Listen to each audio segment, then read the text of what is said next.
So, like, how do you feel like your perspective changed post-loss? You know what? I've become a little bit. I don't know if the word is like a little hyper alert. I don't want to say hyper alert, but I've become so. For example, right? And I was talking to my mother about this the other day. It's like when I'm out and it's very very late. Like let's say if it's like 2-3 a.m. and she calls me, I get nervous. Oh, wow. Or like if I'm laying in my bed late at night and like the phone rings, I wonder like yo, did something happen? Did something happen? Or even when I was away at school, because I went away for school, like in my mind I'd be always thinking like, are they okay? Are they okay? Are they okay? But yeah, I think it kind of makes you a little bit, and I don't know if it's a bad thing. Maybe like if it gets a little unhealthy, I think it could be not the greatest, but I think it's kind of made me a little bit hyper alert. Oh yeah, I think it happens to all of us. My Right. friend was saying, like, we were talking about something similar to this, and she was like, it's trauma. Oh really? It's Yeah. trauma. Interesting.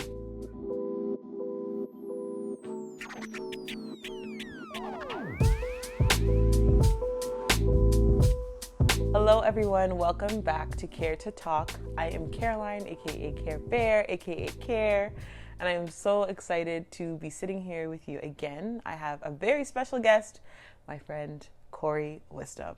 Corey! What's going on? What's going on? I'm so happy you're here. Me too. Thank Me you for too. joining me today. Absolutely, anytime. How are you? How's your soul? I'm good. My soul is good. It's good. Yeah, I'm good, man. I'm good. I'm blessed, healthy. Yeah, I'm good. Amazing. I'm good. I'm happy to hear that. So yeah, I'm really excited to get into our conversation today. I think it's going to be very informative. I think it's going to be very helpful for people who view this, and it's going to be a lot. We're going to get into a lot. But before that, I want to start off with a little bit of a fun fact, because I like to do that with my guests, and I think it's just a great way to get started. So my fun fact is this. In the course of an average lifetime, Okay. while sleeping, you could eat around 70 different insects and 10 spiders or more. I heard that, but is that actually true? That's what they're saying. On 70 average. insects. It sounds like the house is not really clean. But are they like insects? Do you think they're insects that you can see? Probably or are they not. like those mini ones that like are so micro that you can't? Maybe a small one. Honestly, yeah, it's probably something like very, very small, I'll probably say. Yeah. Like I've heard him say something like, "Oh, you eat like 10 spiders," or something like. Do how often you do you- really? A spider, like a spider, really? I don't know.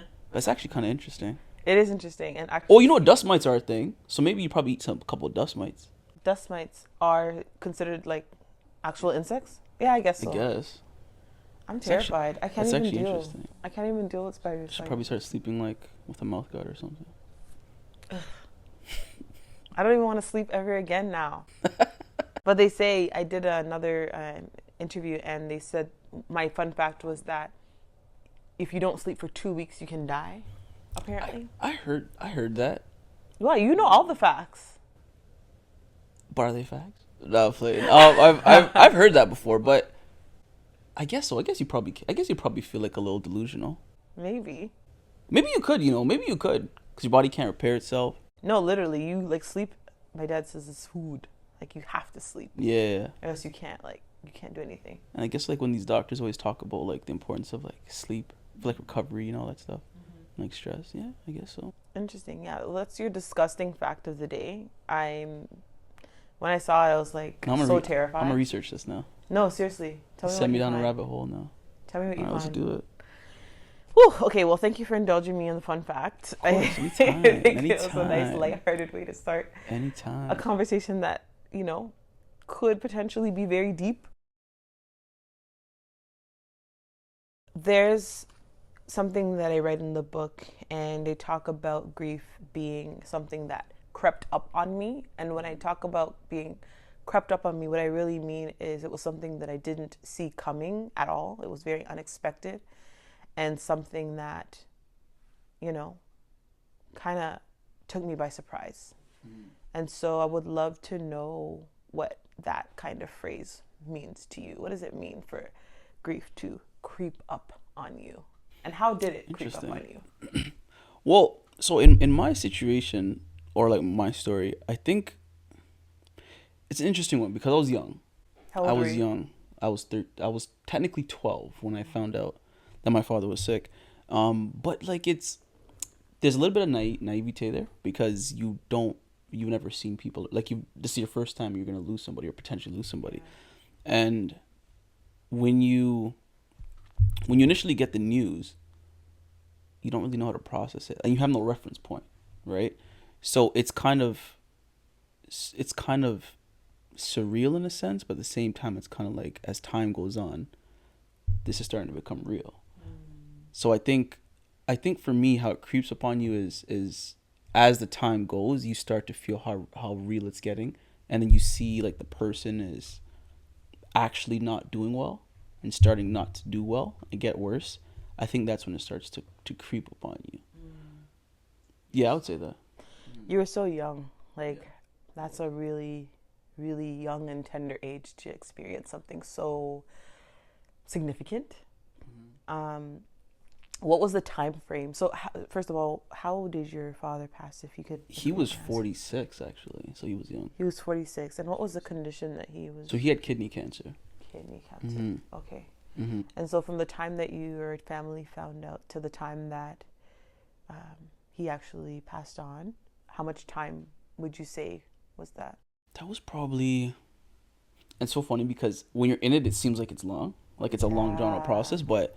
Especially being younger too, but like looking back, that was probably only, let me see, maybe a year and maybe like a year and, I wouldn't say a full year and a half, probably just under a year and a half. Yeah, so like he initially did like a surgery first to take out like the actual kidney that had it, and then, of course, it had spread, so from that point it was just a battle going forward. But yeah, I'd probably say like just under a year and a half. Okay. So how did you feel, if you remember? Because I feel like one thing I've realized, even when I was 16, 17, when my mom passed away, and I look back at moments around that time, and my friends are like, remember when this happened and this happened? And I literally forget like that whole season of my life for at least a few years. It's literally a blur. Like, I'm like, oh, that significant thing happened. When, how, where? Like, literally. So you were so much younger, like 5-6 years younger. Did you experience any type of memory loss? Honestly, I did. And it's funny you mentioned it because as you were saying that, I was thinking to myself, I'm like, yeah, kind of. Because I do have certain reference points. Like, I know that was like, okay, that was the year you went to the UK for the first time to visit family. Or that was the year that you... what else did I do that year? See, you got me. See, there you go. There you go. Yeah, there you got me yeah, going. yeah. But no, I remember specifically going to the UK that year, but I don't really remember much around that time. Probably for like a good solid, maybe year and a half, 2 years. Probably like 2 years from him like getting sick to passing away, and then like another year after that. So yeah, that's actually interesting you mentioned that. I never thought about that. I tracked back to the time and the age I was. Right. And I was like, oh, that was just a year after I lost my mom. Like, I wasn't thinking of anything else other than that loss. It literally consumed me to the point where nothing else mattered. And like, I don't even remember basically the funeral. Like, all I remember is what I was wearing, and that's it. Like, I don't remember anything.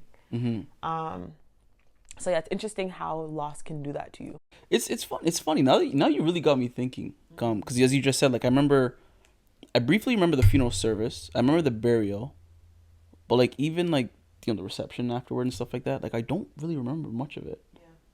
I don't really remember much of it. Yeah. Yeah, that's interesting. Very interesting. Yeah. Whew. Oh, okay. Oh my goodness. You got me thinking today. I mean, yeah, that's what I love about these types of conversations is like, there's so much I think that we deal with on our own, in our own minds that we don't really open up about. True.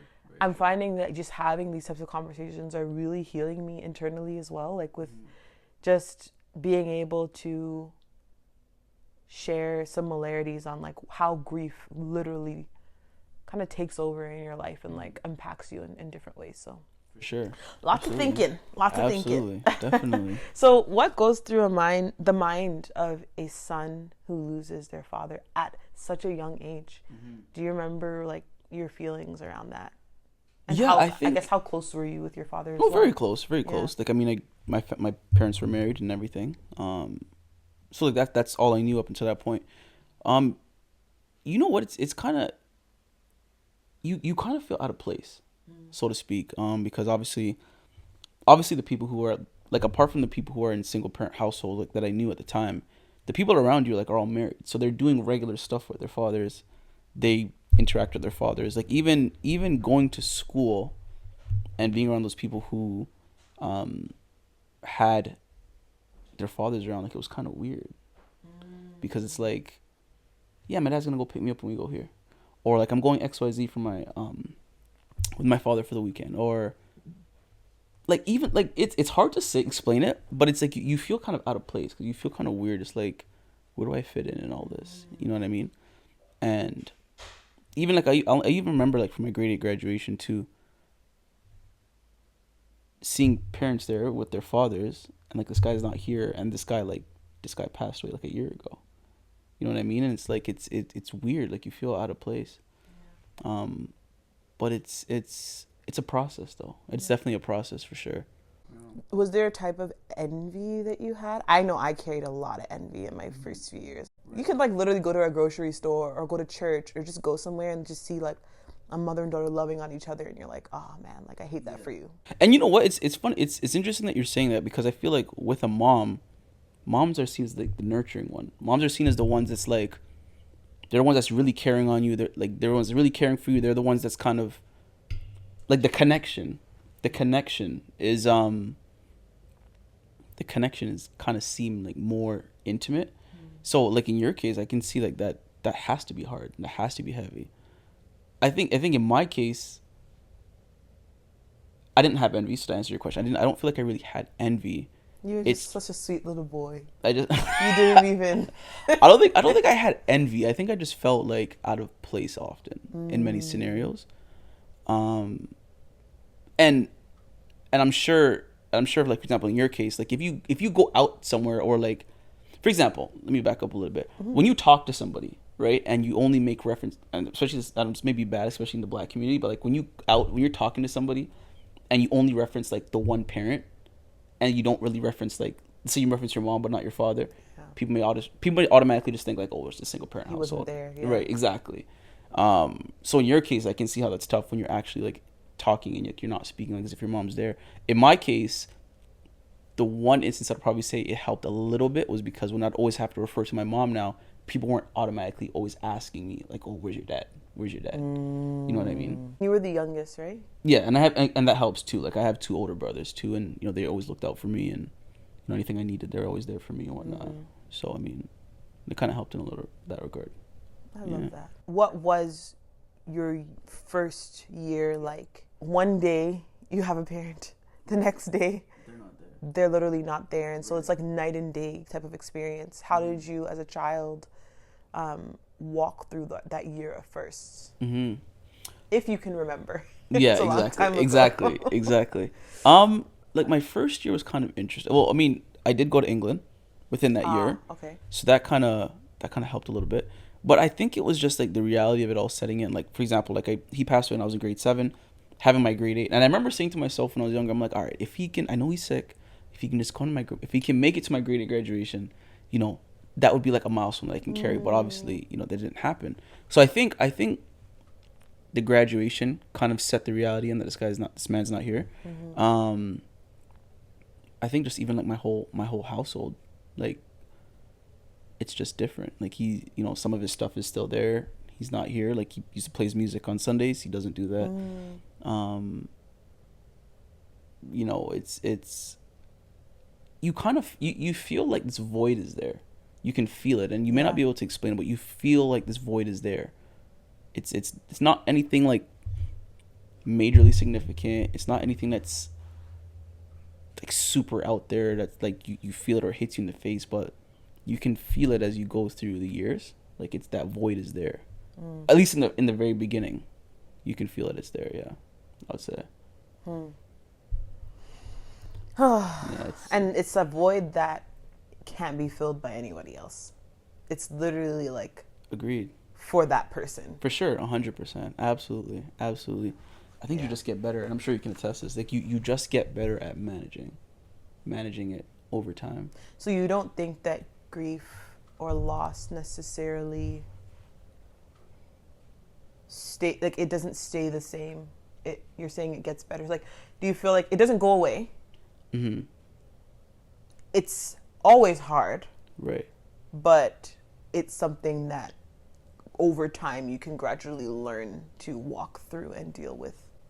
Absolutely. I would say that from my personal experience, I would say it does get better over time, but kind of what you're saying, like, is it getting better or are you learning to deal with it better? Like, the concept of... Yes, like, I agree with you. Right. And, like, the concept of, like, working out where they say, like, oh, you're not necessarily getting stronger or something, or you're tolerating the pain more or whatever. I don't remember the quote or whatever. But, yeah, I would say just as time goes by, you learn to deal with it better. But I would say, like, even growing up, like, you notice certain moments where you'd want this person to be here. Like, even graduating from university, like, and I had to move back home, and my mom had to come get me. I'm just like, I'm sure this is something that he would have wanted to see. And then, like, having, for example, like some of my other friends who were there, both of their parents are coming down there to pick them up and bring them back home. So stuff like that, like, you notice, and like even me wanting to have children someday, like they don't have a grandfather, like, you know what I mean? Yeah. So things like that, I would say, are moments where you see it still pop up from time to time. Just to interrupt regular programming to say, how are you enjoying the episode so far? If you are, I would love if you could share this video. Share it with someone who might benefit from this conversation. Like this video to let YouTube know that it's an important one online. And leave a comment below if you would like to continue the conversation, if there's anything from the conversation that resonated with you that you would like to share and have conversations with other people who are watching. Do that. Also, if you can subscribe to this channel, that would be great, because we want to grow. We want to grow, and we want more and more people to talk about topics that matter. One more thing. You might notice the set it's good. It's good. It has potential, though, to be better. And so we want to get more equipment. We want to up the value of this podcast. And so if you want to partner with us and invest in this podcast, we have details in the show notes so that you can help and sow a seed into good ground, into what we're doing, so it can reach more people and resonate with more people as well. And I'll see you at the end of the episode. I'm curious. This is not one of the questions I wanted to ask, but is there a part of you... Can I drink my water? Absolutely. It's kind of branded. It's kind of branded, so it's like... okay. Don't worry. I might get flamed. They'll just have to pay us. I might get flamed for this one, but... They'll just have to pay us. It's fine. Do you feel like, and this is just because of what you were just saying, I was just thinking about it. Do you feel like you carry, from what you understand about your father, in the time that you were with him, do you feel like you carry characteristics or, just like similar ways of being or anything like from him? Do you feel like you guys share anything like that? Yeah, definitely. People tell me all the time. Yeah? Even my family told me all the time. Yeah, I think he was very outspoken. He can be very blunt and direct. I think I carry that trait. Yeah. But I've been like that since I was a kid, so I don't even know if that's like innate or if it's just learned behavior. But like, even to this day, people will say we're both very that's Johnny's son. And you picked that up from him in observing him. I would assume. Yeah. I would assume so. Yeah. Yeah. Yeah. Like for example, like my older brother, he's a little bit more calmer. Like, you know what I'm saying? Like, he's a little bit more like on the chill side. Like, I'm a little bit more like... I feel like I take you as a calm person too, though. I would like to think so. But you turn it off when you want. I would like to think so. You're like, okay, for the most part, I'm pretty calm. But, yeah. But, I mean, yeah, I'd probably say that, to be honest, yeah. Okay, I love that. And I asked that because you're talking about, like, your children and, like, how they won't have a grandfather. But I think something I'm learning along my grieving journey and what people have also encouraged me with is that although they might not know their grandparent, tangibly, right, they get to experience aspects of their grandparent through us. That is true. We carry on legacy, right? That is very true. We are legacy bearers. That is very true. So I think that that's something that I kind of hold on to and really take seriously and like look forward to, is like, wow, I get to, because I think as I grow older as well, people are like, because they used to call my mom Clee. Her name was not that, but you know, Jamaicans say like do that stuff. Yeah. So they'd be like, oh my gosh, you call me just like Clee. Like, I'm like, really? So as I'm getting older, and I remember a little bit about, I remember a lot about her personality and stuff like that. And I'm like, oh wow, like I do that now, or I talk like that now, or I write like that now. I think I'm learning that I'm like actually more like her than I thought. Right. And I take pride in that, because now I can, like, you know, infuse that into the lives of those that I hopefully bring into the world. And and anyone who might not have known her, they can experience her in some degree through her children. Absolutely. And even when you have children too, like like your father will be able to even say like, oh, see, that's what she used to do. Exactly. That's what she used to do. And even your other family, like, see, your child's coming up just like how she used to do it. Yeah. So yeah, you're right. It is definitely a legacy that you carry on, even when you don't even realize it. For sure. Absolutely. For sure. Okay. One thing you talked about in our pre-conversation was that parents can be a crutch. And I was like, what does that even mean? Right. I think we were talking about the lessons that people who pass on teach us. So I was saying that I feel like my mother is teaching me a lot of lessons, even in her absence, that maybe might have been even more profound than lessons that I learned while she was here. Right. And I think that's what you were reflecting on, and you were saying that, like, yeah, they teach us lessons while they're here, but also in their absence. So, like, yeah, what did you mean by, like, parents can be a crutch? Yeah, so, I mean, what I would say is, for example, if you grew up in, like, a two-parent household, there's certain things you don't have to think about. Okay. Personally, for example, if you have, I'm speaking from a Jamaican perspective, most Jamaican men, I would like to say, are pretty handy people, right? Yeah. So, like, if you have Jamaican parents and both growing up in the house together, and from a young age, your dad handles all the handy stuff. Your mom handles a lot of the domestic stuff, right? Don't take that don't take that anyway. But that's usually what you see growing up. So, let's say that dynamic gets disrupted, like, you kind of now maybe have to start taking on some of that stuff. So, cutting the grass. I'm not saying you're doing, like, a full rebuild of the house, but, like, you now have to put some of those things into practice because somebody's not here anymore. So when I say parents can be a crutch, if you always have that safety net there and you don't really have to use any of these, like, things that they're trying to implement or teach you from a young age, that's what I mean by they can be like a crutch, so to speak. And even certain things you may not have to think about because your parents are there. So, like, you don't necessarily have to think about, all right, well, my parents pay for everything for me, so maybe I can use my money elsewhere. But, like, let's say if they can't pay for everything for you, then you got to learn to be more resourceful. So things like that, I would say, you know, and just even in general, like, when you have two parents, you can call them a lot to figure out stuff or to ask them questions about stuff or answers to stuff. Sometimes if you only have one parent, you may not be able to get all the answers. True. Sometimes you have to figure certain things out. And if you don't have, like, family around you or family that's, like, very supportive, you really have to, like, you're really on your own with that one in terms of having to figure out certain things. Like, you learn to become more resourceful and, like, self-reliant. So that's what I meant by being a crutch. Okay. Yeah. So you don't necessarily mean that it's a bad thing, though. No, it's not a bad thing. I don't think it's a bad thing. It's just a different reality. Okay. It's just a different reality. Okay. That makes sense. Yeah. I wasn't trying to. I was like, what does that even mean? I wasn't trying to diss anybody. No. I wasn't trying to diss anybody. Nah, that's true. I agree with the fact that, yeah, it's inevitable that when you have them there, you're going to lean on them more. For sure. As opposed to not having them. And I think especially if it's the parent of the same sex that is no longer around. Right. You're going to rely on them in a different way. 100%. Because you're literally going to be living the same, you know.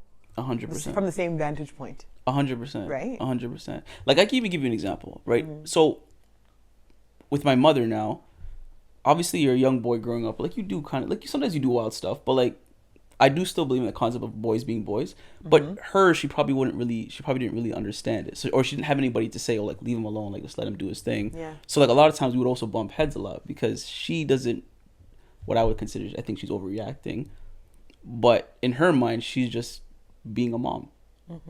And I think, you know, you wouldn't necessarily have to deal with that if you're coming up in a family or 2-parent household. Less likely to, I should say. I get it. Yeah. What were things, and I think, okay, so I'm asking you this question. I want to preamble that because I feel like it's in research. It's harder for men to process, you know, their feelings sometimes, or at least let the general public know how they're feeling when it comes to something so deep and so vulnerable. So can you maybe share some things that helped you in your grieving journey, or how you coped with it? Did you well, first, knowing that he's saved because he's a Christian. So I think you know, when you do believe in God, I think that definitely offers you some comfort, knowing that, you know, you'll see this person again. But I think having, like, my family around me, I think my family has been very good in that regard. Well, certain members of my family have been very good in that regard, you know, just checking in on me, being able to talk to them, being able to see how I'm doing. I think that has helped. And my mother has been great too. Like, she's been great in terms of kind of, you know, we don't have a relationship where, like, I don't really speak on my feelings like that with my mom, or people in general. I don't really speak on my feelings a lot, but I think that just as a kid growing up, she was also very good at, you know, letting me know that if I need her, if I do ever want to talk about anything, she is there, and that, you know, she always made me feel safe in that regard, and it kind of offered me that reassurance. So I think your environment and the people you have, for myself, has really helped. You learn very quickly after losing that life is not something to be taken for granted. We've been given, dare I say, the gift of perspective. Right.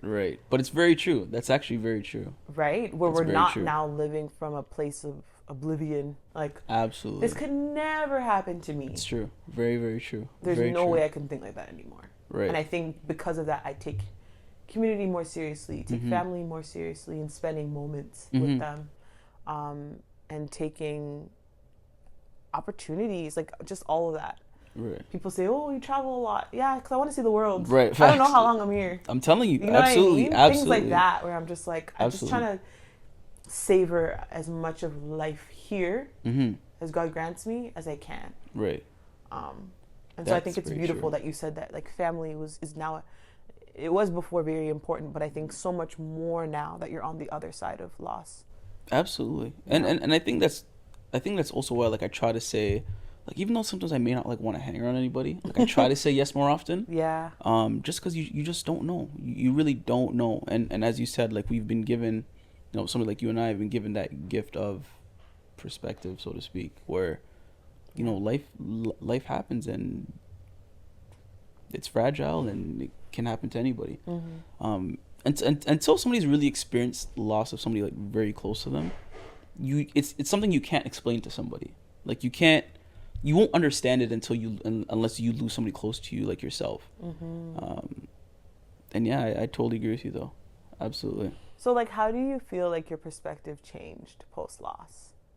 I know we already talked about, like, the fragility of life and how you don't take family and moments for granted anymore. But is there anything else that, like, kind of changed your perspective when it comes to your specific experience with loss? You know what? I've become a little bit, I don't know if the word is, like, a little hyper alert. I don't want to say hyper alert, but I've become, so for example, right? And I was talking to my mother about this the other day. It's like, when I'm out and it's very, very late, like, let's say if it's like 2-3 a.m. and she calls me, I get nervous. Oh, wow. Or, like, if I'm laying in my bed late at night and, like, the phone rings, I wonder, like, yo, did something happen? Did something happen? Or even when I was away at school, because I went away for school, like, in my mind I'd be always thinking, like, are they okay? Are they okay? Are they okay? But yeah, I think it kind of makes you a little bit, and I don't know if it's a bad thing. Maybe like if it gets a little unhealthy, I think it could be not the greatest. But I think it's kind of made me a little bit hyper alert, or on alert, so to speak. It's conscious, like, oh, is something already okay? Is something going to go wrong? Which I probably need to work through that. But oh yeah, I think it happens to all of us. Right. My friend was saying, like, we were talking about something similar to this, and she was like, "It's trauma." Oh really? It's trauma. Interesting. It's trauma, and I think I can relate to that. So my mother died of lung cancer. She was dealing with lung cancer. And so now, like, every doctor checkup or, like, every time I feel something, I'm like, what's this? Right. You know, is it hereditary? Like, you know, so I'm on edge all the time because I'm like, this could easily be my story. Right.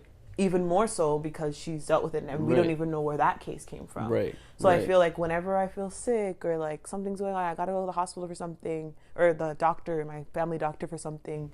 Your brain starts going overdrive. Okay, so this is how I'm gonna get. This is how I'm out too. I know what you mean. And it's so mean. terrifying. I don't want to live from that place. Right. But that's the first thing that surfaces my mind. Right. Because it happened before. It can't happen again. It's true. So it's something I'm constantly like praying against and like just trying to not allow to overtake me. Right. Because it's a dangerous place to live. No, it can. You know? It does sap your joy. Like it takes away but it's like it's a process to try to like get that out of your head. Yeah. It definitely is a process because it's like you've lived it. But yeah, I know exactly what you mean. It's terrifying. Yeah. It's funny you said that though, because it's even the other day I was having like a pain in my side. I'm like, right. What is this? Like, what is this? What is this? What is? Yeah. And like I'm going to to TMI, but I'm going to the washroom. I'm like, I'm checking in there. Yeah. Does it look okay? Does it look okay in there? Yeah. Like, you know what I mean? Yeah. But yeah, you're right. Absolutely. Jeez. Well, hopefully we can graduate from that place and not stay there. Absolutely. That's my prayer for everybody who might be dealing with that. My last question for you is, what's one thing you wish you could tell everyone who has or will experience a significant loss of a loved one in their life? Or you can speak to the males or the men, males, I should say males, but the men who, you know, might have lost a father and might feel that. Yeah, make it your pride and honor to kind of uphold their name or their legacy, and you know, to kind of be the man that they would have wanted you to be. I mean, assuming you had a good relationship with this person, they would want the best for you, and kind of really just, you know, you as you go through life, you know, use it as like a motivator for you to be the best man you could be that would make them proud. But it does get better with time. It does get better, and I can say that personally. Like, I'm 32 now, so, and that was when I was 13. So I can tell you it does get better with time, and different seasons of your life may kind of bring up certain aspects of the loss that you have to kind of deal with, but it does get better with time. It does get better with time for sure. I love that. Yeah, absolutely. I'm sure he is proud. Hope so. You're holding up the name, sir. I try.